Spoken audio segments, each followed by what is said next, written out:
Welcome to Hot Topics in International Trade, brought to you by Braumiller Law Group and Braumiller Consulting Group. Hi, this is Bob Brewer with Braumiller Law Group and Braumiller Consulting Group. Welcome to the podcast. With me today, as you can see to my left, this young lady, Victoria Holmes. And people say, wait a minute, I think I've seen her on your website. That is correct. Back in the day when we first started out with a shoestring budget, down the hall, like I mentioned in my last podcast, in a closet, Victoria, my podcast girl, helped me build that studio. Thank you. You're welcome. And then the dispatch stole her about 8 months later. So she took off for Washington, D.C. She's been helping me out a little bit here and there. But hey, I got to ask you, how's it going in D.C. with the dispatch?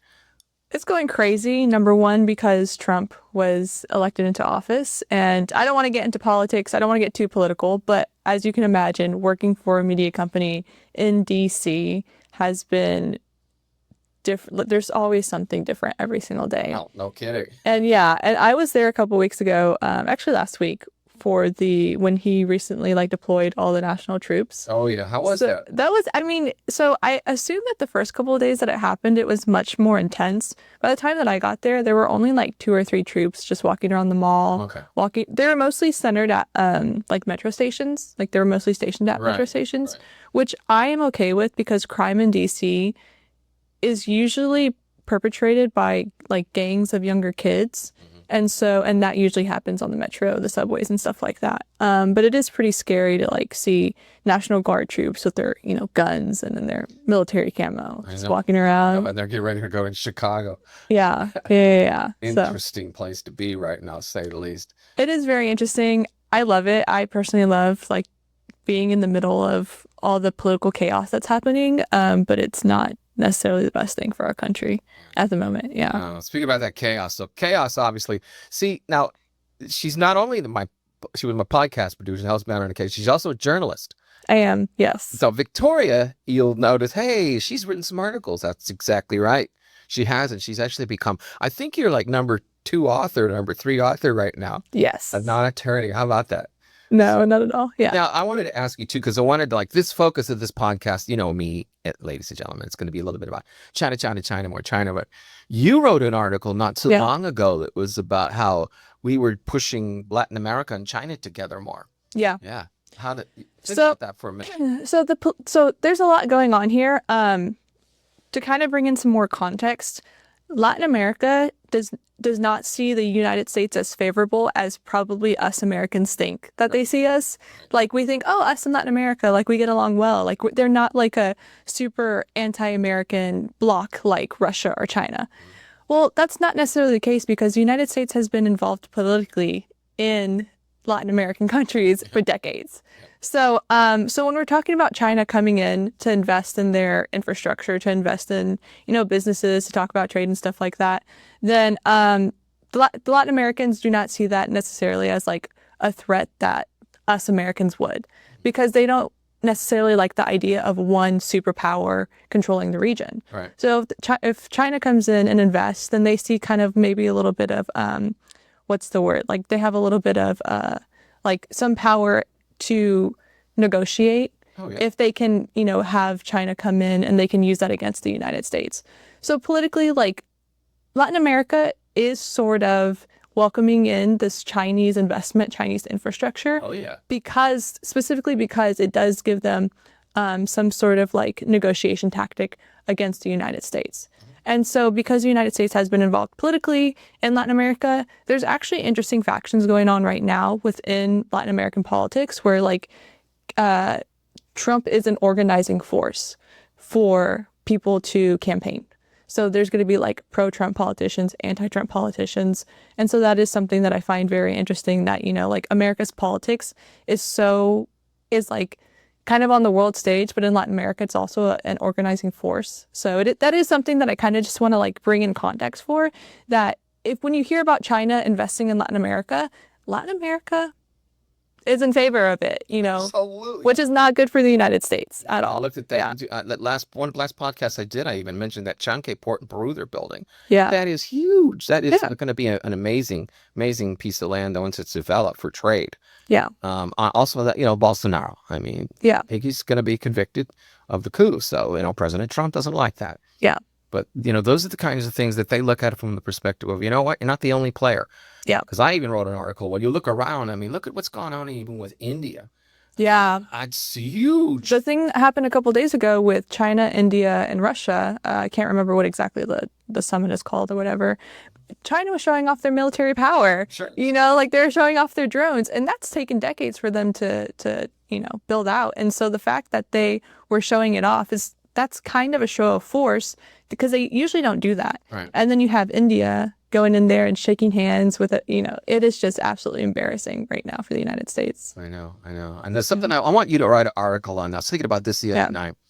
What are the ramifications? You might have touched on this in an article in the past, the ramifications of if China actually invaded Taiwan, because the amount of trade that goes through that Taiwan Strait and how that will be locked down, that's going to hurt everybody. 20%, that was in trillions of dollars. Yeah, I think a lot of people right now aren't even paying attention to Taiwan in the Trump administration, which is actually kind of mind-boggling. Not to go all over the place, but to also bring it back to Latin America. Marco Rubio is the only person in Trump's cabinet that I can see from a third-party perspective that is interested in Latin America. But then he's got so much stuff going on in the Middle East that it's kind of like, okay, we're not gonna, like the one person that would probably be like involved in Latin America is so distracted right now that Trump's cabinet is not going to be at all involved in the region. When it comes to Taiwan, they're just not paying attention to Taiwan. No. They're ignoring policy advisors, and I don't even think that there's many policy advisors that are even focusing on that in the first place, because the Trump administration is so focused on other things. Yeah. But you wrote an article about microchips. Yeah, I had to touch on that too, because that is huge. The first one I wrote was, I was just sitting there curious, China's supposed to have world dominance with these, minerals. Yeah. That are needed to build these chips. True. Yeah. I thought, well, how far up the ladder are they, and who's got what globally? Yeah. So I kind of laid out the landscape in that article of who's got what and why we have so little. But I will say this about that. And I just got done writing this article the other night. Yeah. What it has to do now is Greenland. Greenland, and get this. You're thinking, well, Trump's favorite. Yeah. You have to. We'll take it by force. Okay. But wait a minute. Why is this so important? And everybody thought originally it was because of strategically military, where it's they have one of the largest deposits on the planet has been discovered with rare earth minerals. Yeah. In Greenland. Yeah. So I am pro Greenland and United States for sure, 100%. Yeah. But I would say that's why. So I kind of dug in. Hey, how's this kind of panned out? Because there's conservationists there who say they don't want us coming in and raping anyone coming in and raping the land. Yeah. But I'm not going to give away a lot of stuff in the articles. Interesting to see how that's kind of taken shape, mostly. But it's all about the rare earth minerals. And the other one I wrote was how, kind of like similar to you, how we were pushing other countries to China, just based on the protectionism and all that. It's happening, and you got to see that globally. And I said, hey, if you painted the world map red for China and blue for us, for trade partners, about a year from now, it's going to be a lot of red. Yeah. And it's just like they're doing the opposite. So the first paragraph of my article was everybody from Africa, like countries who went up to China and were shaking hands with Xi Jinping in Beijing, said, hey, you know what, zero tariffs. And wow, I thought the lay of the land there was the Belt and Road Initiative to begin, like you mentioned, dumping billions of dollars in while we're pulling money out globally to help.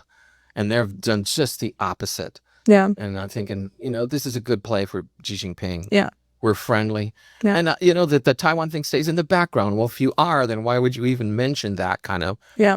But we get it. Their approach is just absolutely the opposite of what the Trump administration is. And how's that panning out? Yeah. Well, for us, we're in the trenches every day trying to save companies from the tariffs. Yeah. And it's a tough call sometimes. We can't. Yeah. But that's what's really going on. And you've learned a lot about this in the last couple of years with the writing too. What do you feel about the landscape right now as far as tariffs? I mean, it's interesting because you mentioned a lot of things that I kind of wanted to touch on. Number one, it's interesting because when the Trump administration started, he had J.D. Vance and I think Donald Trump Jr. go to Greenland. Yeah. Which I kind of like. I am pro Greenland because of the natural resources that are there. Absolutely. And I saw that as kind of a step in the right direction. But then you had a lot of people in media who are just not as educated in this be like, why are they going to Greenland? Oh, they're going to take it by force, yada, yada, yada. Okay, it's like that was a stupid thing to say. But at the same time, we should be trying to seek relations with Greenland. Absolutely. Like to share, because we do, for us to invest in Greenland would be really good for us, just in the long It's term. 56,000 people. It's a fishing village. Yeah. That's their major export. Yeah.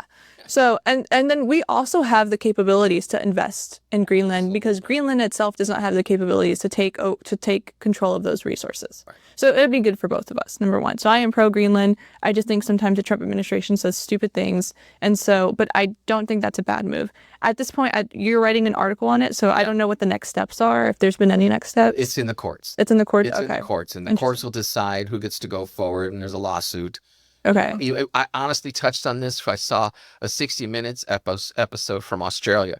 Oh, I love 60 Minutes. Yeah, two guys from a mining company went in and invested and started just, pinging the soil, all these different places, and made this discovery. Yeah. But they had invested like $150 million in exploratory before the conservationists came in and said, you're out, pack your stuff and go.